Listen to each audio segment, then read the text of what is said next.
5e calendrier de l'Avent. Nous avons décidé de reprendre les bonnes habitudes en attendant le long épisode sous votre sapin. Oui, en même temps, nous on s'en passe plus, vous en passez plus parce que tout le monde me pose la question maintenant, tu sais, des trucs. Donc, chaque jour avec Mystery, nous allons ouvrir avec Malice une case pour y découvrir la version de Santa Claus, Saint-Nicolas ou autre Père Noël. Donc, en se posant la question, quel est le costume du jour ? Salut Mystery ! 'Twas a long time ago, longer than it seems. Ah non, je prends de l'avance. Comment ça va ? Ça va ? Quel plaisir de se retrouver dans un esprit de fête alors qu'on vient de finir Thanksgiving. Oui. On n'a pas fêté non plus. Non, on n'a pas fait Thanksgiving, mais non, mais c'est arrivé vachement vite ce Noël. C'est l'année la plus rapide depuis très longtemps. Là, Et pourtant, on a enregistré moins d'épisodes que d'habitude. Bon, aujourd'hui, avec Mystery, nous avons choisi un costume pour notre petit papa Noël. Et donc, pour ce premier épisode, nous avons choisi un film qui symbolise le cinéma et ses 24 images par seconde, puisque nous allons vous parler d'un film en stop motion. Que dis-je, un film ? Une comédie musicale, L'étrange Noël de Monsieur Jack, d'Henry Selick. Pas mal quand même pour commencer, c'est Noël, c'est machin. Et pour faire la transition de ton fameux... C'est pas Thanksgiving, parce que finalement c'est Halloween to c'est Halloween, oui. Christmas. Voilà. Historiquement, le plus grand film de Noël maintenant ? Ouais, je pense qu'il fait partie du top 10. Ah non, du top 1. Non, pas pour tout le monde. Mais non, il est dans le top 10. C'est le film des fêtes absolu, c'est une merveille de créativité, d'inventivité, de bonne humeur, mais en même temps de macabre gentiment. Le taf. Juste le taf, juste le volume de travail qu'il y a sur ce film. La folie autour de la création de ce film. Toutes les chansons ont été faites en moins de 7 jours quand même, il faut le dire. Ouais, par l'esprit torturé et malade de Danny Elfman, mais quand même, chanté en grande partie par lui d'ailleurs. Parce qu'il est comme si on était, tu sais, sur South Park, qui fait plusieurs voix dans le film. Ah bah, toi, c'est quoi ta première fois avec le film, c'est quoi ? C'est quoi ton histoire avec ce film ? Vu au cinéma sur les Champs-Élysées, le petit UGC des Champs-Élysées, qui était un des 3 seuls cinémas à Paris à le diffuser. Le quoi ? Où ça ? Un cinéma. Cinéma sur les Champs-Élysées ? Je connais pas. Oui. Le Publicis. Donc voilà, non, fan de Tim Burton à fond. Donc j'étais le mercredi matin à 10h au cinéma. Je suis ressorti avec mon frère et tout de suite on est allé au Virgin Megastore acheter la cassette NTSC. Ouais. Voilà. Ah, la cassette carrément. Ouais. Ah bah oui, c'est vrai que vous aviez cette possibilité-là. De petit saligo, en fait, je sors du cinéma, je vais acheter la cassette américaine tout de suite. Mais directement, voilà. Bah, c'est ça.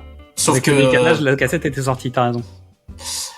Oh, les petits non, c'était une révolution et en même temps pas une révolution parce que moi j'ai un amour pour la stop motion du bloc de l'Est, le Roi Singe, etc.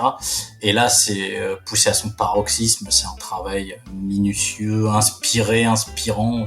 Il y a eu un peu mieux depuis, on va dire, sur certains films. Je parle de technique uniquement. Ah bah Laika est venu derrière, oui, mais... Ouais, mais bon, il n'y a pas eu beaucoup d'autres films au-dessus dans la liste, tu vois. Voilà. Et puis après, il y a l'histoire, il y a la comédie musicale, il y a ce que ça raconte, je veux dire, il y a beaucoup de choses. Donc moi, pour ma part, j'étais fan de Tim Burton, mais je l'ai pas vu au cinéma. Me demande pas pourquoi je l'ai loupé. Je l'ai pas vu au ciné. Donc je me suis jeté dessus en loc dès que j'ai pu. Et je me suis bien vengé depuis. Et je en profite pour faire un petit coucou au ciné Daron, parce que grâce à eux, j'ai pu le rattraper sur grand écran. Avec la nouvelle génération, on a été voir ça. Donc c'est Ciné Daron, dont j'ai déjà parlé au Ciné du Commerce, ils font des diffusions de films anciens au cinéma.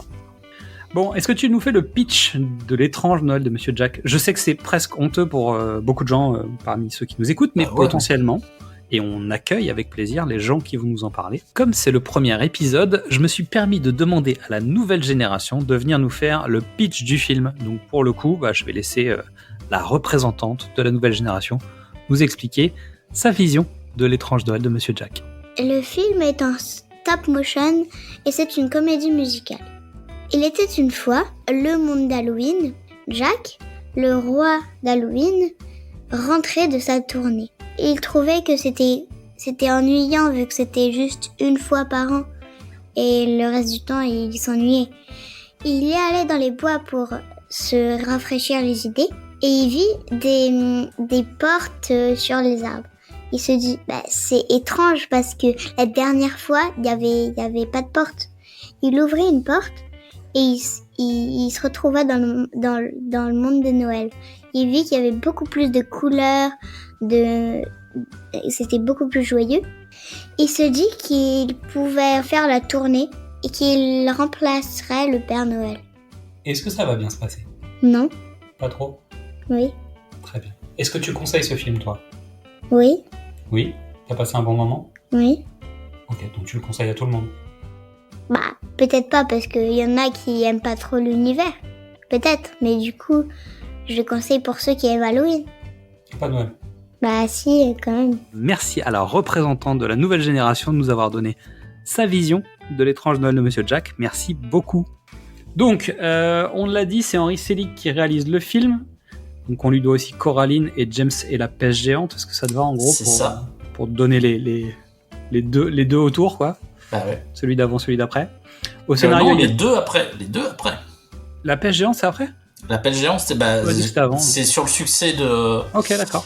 De l'étrange Noël de Monsieur Jack que Selig dit je peux le faire tout seul, j'ai pas besoin d'avoir un mec à distance qui me suit de Tim Burton dans le dos, je peux faire mon propre truc. On lui dit ouais, vas-y. Je te rappelle que c'est un Tim Burton qui vient derrière toi qui fait I'm Tim Burton.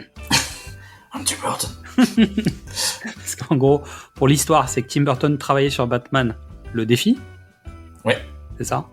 Et donc en fait, il n'avait pas trop le droit d'être sur le tournage de l'étrange Noël de Monsieur Jack. Donc, c'est surtout que c'est pas un tournage, c'est une telle épreuve, ça demande tellement de patience que Tim Burton n'a pas sa place là. Non mais il faisait des allers-retours de mémoire, si je me souviens bien des coulisses, et en plus il se faisait envoyer des photos, des machins, des trucs, donc ça devait être un peu contraignant. Parce qu'en plus je pense que la frustration de pas être là devait être compliquée. Il est à la création de tous les personnages, il est à la co-création des chansons avec Danny Elfman. Danny Elfman, il a failli finir dans le mur. Voilà, mais de mémoire. Non, mais l'emprise de Tim Burton est là. C'est prégnant. Mais il y a eu une lutte d'influence entre Selnick et qui a dit attendez, il y a un moment donné, soit je suis le patron, soit je le suis pas.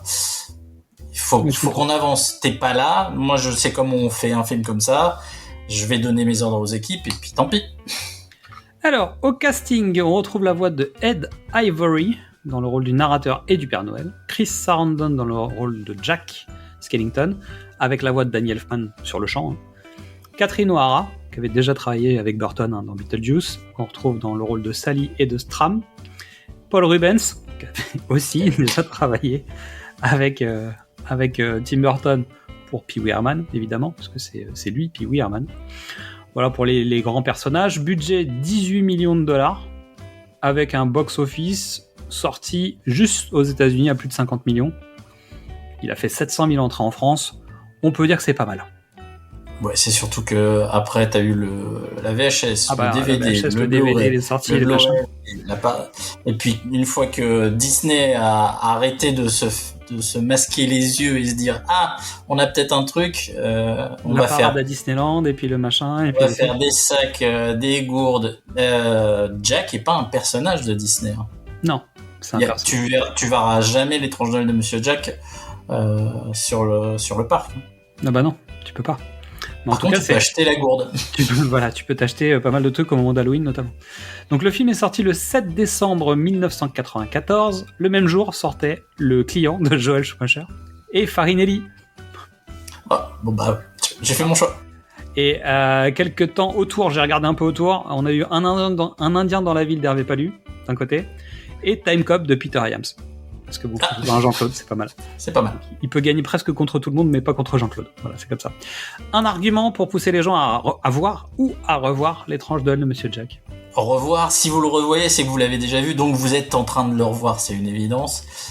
C'est pour les petits, les grands, il y en a partout, et il n'y a pas une mauvaise chanson. Ouais, moi j'avais envie de dire, mon argument, c'est ça, Halloween. Voilà. Que vois-je Allons-y, quoi. Une petite anecdote avant de vous laisser. Au plus fort de la production, il y avait 20 plateaux de tournage qui tournaient en même temps, qui étaient occupés par des gens qui travaillaient.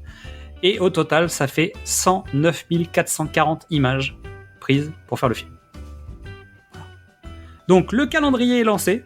Nous serons là chaque matin jusqu'à Noël. Et on sera même là à Noël. Mais bon, on sait que vous nous écoutez plus à Noël, mais on sera quand même là jusqu'à Noël. Merci à toutes et à tous pour votre écoute. Vous pouvez nous retrouver sur Facebook, Instagram, TikTok, YouTube, Letterboxd pour nous dire ce que vous pensez des films du jour.